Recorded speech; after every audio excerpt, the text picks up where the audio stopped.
Assalamualaikum warahmatullahi wabarakatuh. Nama saya Muhammad Dinaudio Putra Semono dengan NIM 20091160023, kelas Sistem Informasi A, Angkatan 2020. Hari ini akan menjelaskan tentang serangan cross-site scripting atau yang biasa disebut serangan XSS menggunakan DVWA. Sebelum saya memulai cara penyerangan XSS sendiri, saya akan menjelaskan apa apa itu cross-site scripting. Sebelum saya memulai penjelasan contoh dari serangan XSS, saya akan jelaskan terlebih dahulu apa itu serangan XSS atau cross-site scripting. Serangan XSS merupakan eksploitasi keamanan yang dimana penyerangannya ditempatkan di malicious client end code, yaitu di halaman web tersebut. Serangan ini sudah sering terjadi karena eksploitasi ini sangat rentan, jadi sangat mudah untuk melakukan eksploitasinya. Tujuannya sendiri untuk mencuri data pengguna serta mengontrol session pengguna. Jadi tujuan utama sendiri merupakan penipuan phishing, pengambilan seperti data, gambar, maupun aktivitas yang dilakukan oleh orang yang terkena serangan XSS itu sendiri. Serangan XSS juga ada dibaginya di 3, yaitu ada reflected XSS, yang kedua ada stored XSS, dan yang terakhir ada DOM XSS. Tapi yang akan saya jelaskan hari ini adalah reflected XSS dan juga stored XSS. Cara kerja XSS sendiri bisa dibilang sangat banyak ya untuk penjelasan. Karena XSS sendiri juga sebagian besar juga serangan lapisan aplikasi ya, berbeda dengan aplikasi lain. Yang di sini penyerang menyerang aplikasi sebuah pengguna dan bukan servernya ya. Jadi XSS bekerja jadi jika penyerangan memberikan kode-kode yang berbahaya yang biasanya menggunakan sebuah client-side script di output aplikasi dari website ya. Karena biasanya sebuah web mempunyai kayak seperti line atau titik injection seperti misalnya kayak search field dan seperti feedback atau form feedback online dan cookies yang muncul sebagai target lunak karena untuk setiap cross-site scripting. Motif biasanya paling umum sih dari serangan XSS ya biasanya mendapatkan data dari cookie ya, karena cookie juga biasanya digunakan untuk menyimpan informasi dari pengguna website tersebut, misalnya kayak menyimpan session ID dan preference dan bahkan sebuah detail-detail login dari penggunanya. Jadi dari penyerangan sendiri terjadi di client side script juga.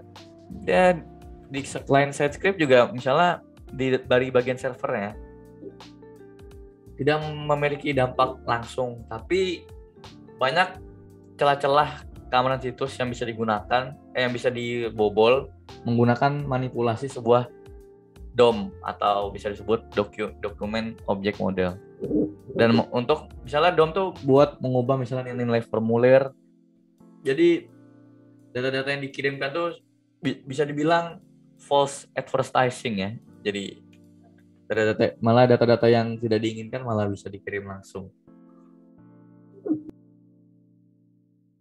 Ya, di sini ada halaman login DVWA-nya sudah saya sambungkan dengan proses masuknya sudah. Jadi sudah saya sediakan di sini admin dan juga passwordnya sendiri, masukin password di sini.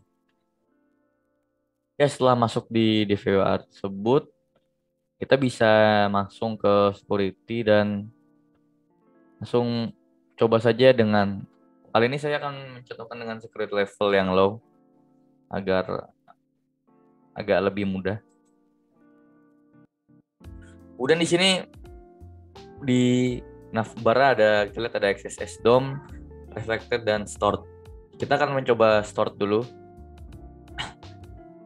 Sebelum mulai, apa bedanya dengan stored dengan reflect? Bedanya sendiri, kalau stored kodenya tuh sendiri disimpan langsung dalam web. Jadi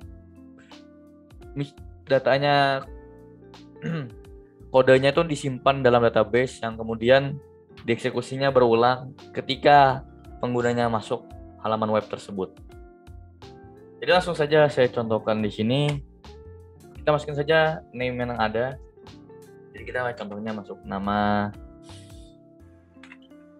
anonymous begitu.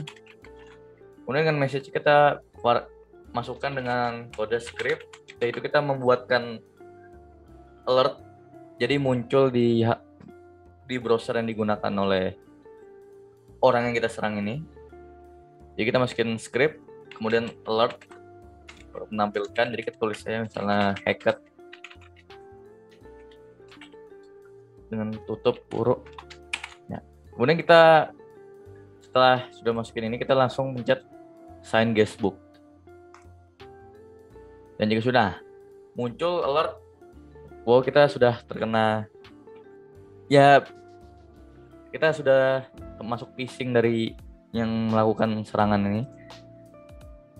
Jadi saat kita misalnya ke DVWA security, terus kembali lagi ke stored, dia bakal muncul terus karena sesuai dengan namanya stored. XSS sendiri dia disimpan kodenya yang tadi. Jadi tiap kali kita melakukan payload session yang sama, misalnya masukin stored, dia bakal ngulang-ngulang terus. Bisa lihat lagi, bakal muncul, dia bakal mengulang kode yang sama. Jadi kalau misalnya di DVWA ini bisa langsung aja kita clear guestbook. Jadi nggak ada lagi misalnya alertnya lagi. Nah, ini sudah terhapus dari database yang disimpannya. Jadi itu saya penjelasan dari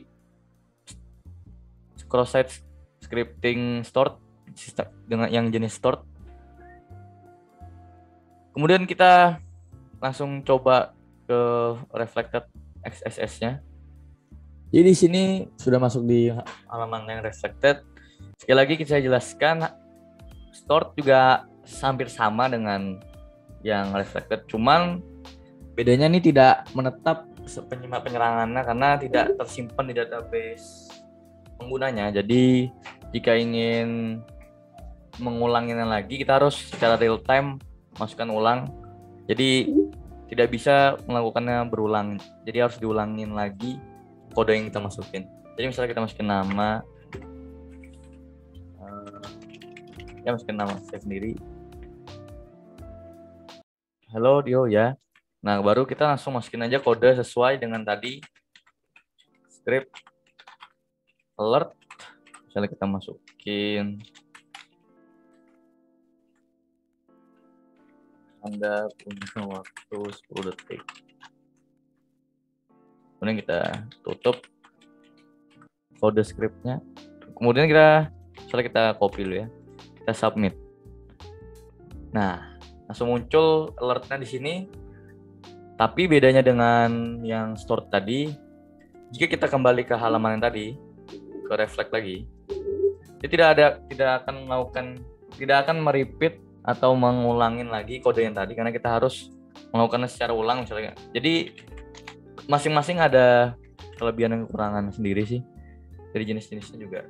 Jadi ini tuh, jadi kita harus mengulangnya lagi dengan masukin kodenya ulang, namanya lagi. Jadi perbedaannya itu sendiri dari reflection serta stored. Jadi kita kalau harus mengulangnya lagi, jadi misalnya kita untuk penyerangan sendiri, dia langsung bisa mengirim misalnya URL dipostingnya ke orang untuk masukin payload, dan orang sendiri harus mengeklik tautan lagi ulang. Tapi juga rata-rata sekarang untuk SSS juga udah ada filter bawaannya. Jadi di browser sendiri seperti Chrome, Explorer atau Edge juga sudah ada filter XSS. Jadi serangan seperti ini sudah bisa dibilang minim terjadi.